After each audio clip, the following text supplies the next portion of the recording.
কোন ভগ্নাংশটা 2/3 থেকে বড়, মানে আমাকে দেখতে হচ্ছে যে 2/3 থেকে বড় হতে হবে। 2/3 থেকে কোন সংখ্যাটা বড় সেটা আমাকে দেখতে হবে। তাহলে 2/3 লিখলাম, 2/3, আর এখানে লিখলাম 33/50।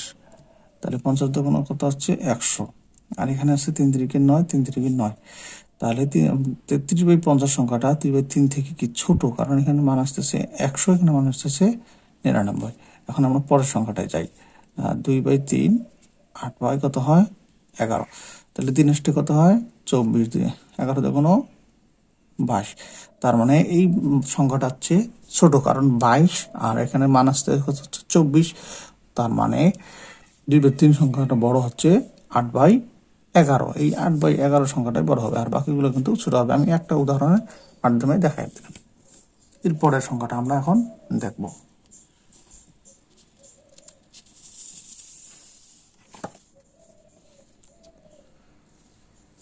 কোন ভগ্নাংশটি বড় 39তম BCS এর মধ্যে এসেছে? তাহলে আমরা লিখতেছি 3/5, 8/5/8, 3 আসতে 24, 5 5 25। তার মানে এই ভগ্নাংশটা বড়। কেন? এই ভগ্নাংশের মান আসতেছে 25, এখানে মান আসতেছে কত 24।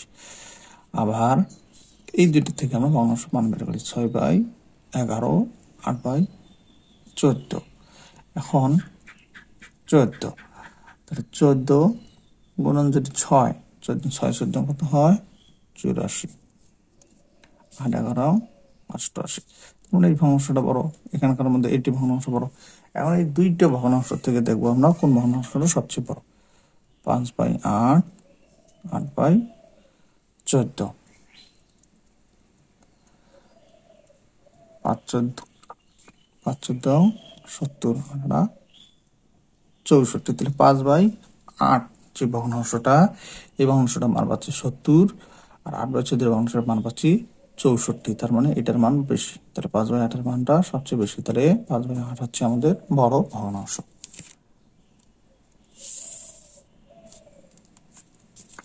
কোনটি বড়? বাংলাদেশ বিমানবন্দর কর্তৃক ভগ্নাংশটা। তাহলে আমরা একইভাবে লিখবো 1/2, 4/5, 5 একে 5, 4 দুগুণ 8। এই ভগ্নাংশের মানটা বড়। এই দুইটার সঙ্গে এখন কম্পেয়ার করবো। 5/7, 4/9, 5 লং 45, 4 7 28। তার মানে এই ভগ্নাংশের মান বড়। এখন এই দুটাকে আমরা পাশাপাশি লিখবো, 4/5 আর কত 5/7, 5 5 25, 4 7 28। তার মানে শেষ পর্যায়ে দেখা যাচ্ছে যে 4/5 যে ভগ্নাংশটা, এই ভগ্নাংশটার মান হচ্ছে সবচেয়ে বড়। তাহলে কত ভগ্নাংশ মান 4/5, তাহলে 4/5 ভগ্নাংশটা সবচেয়ে বড়।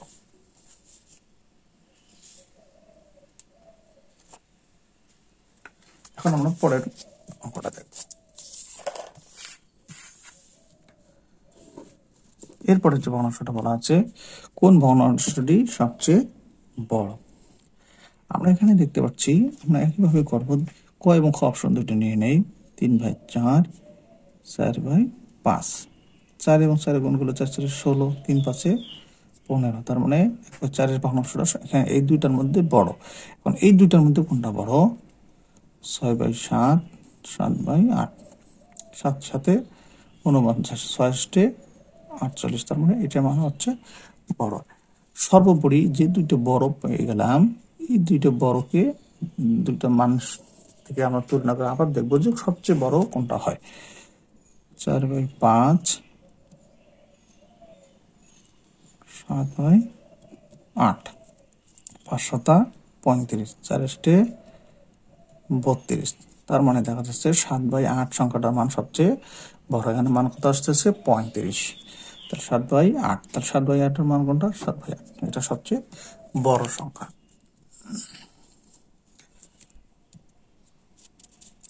এরপরে অঙ্ক দেখবো।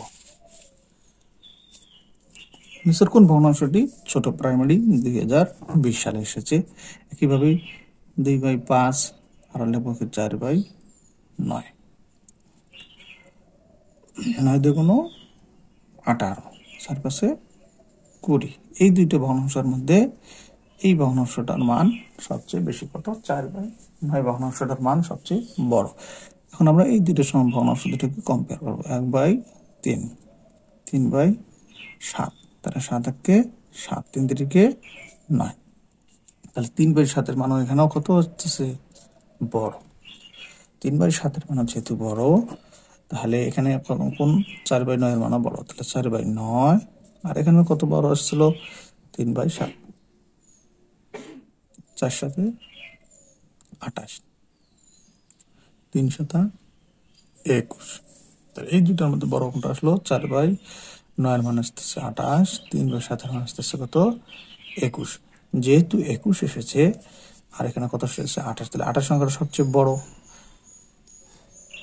সবচেয়ে এখানে বড় হবে, বড়, সবচেয়ে বড়। তাহলে 4/9 সংখ্যাটা সবচেয়ে, এখানে 4/9 সংখ্যাটা সবচেয়ে বড় হবে।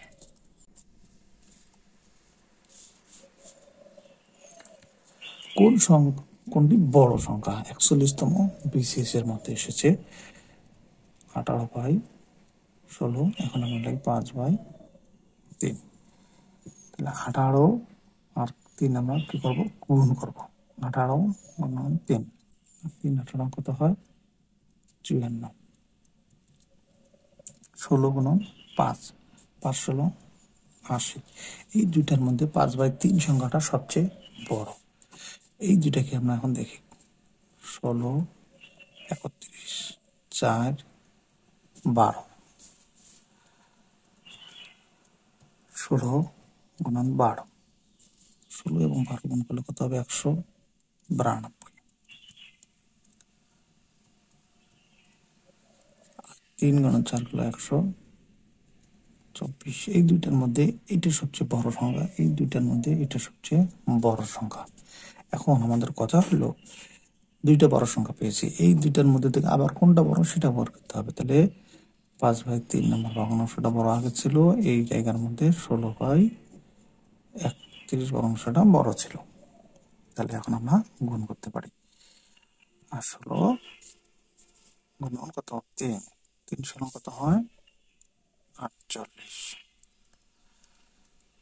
31 গুণন 5, গুণ করলে 5-এর সাথে 31 গুণ করলে 155। শেষ পর্যায়ে আমরা দেখতে পেলাম 5/3 এর মান হচ্ছে 155, 16/31 এর মান হচ্ছে 48। তার মানে এই সংখ্যাটা হচ্ছে সবচেয়ে বড়। কত? 5/3, 5/3 সবচেয়ে বড় সংখ্যা।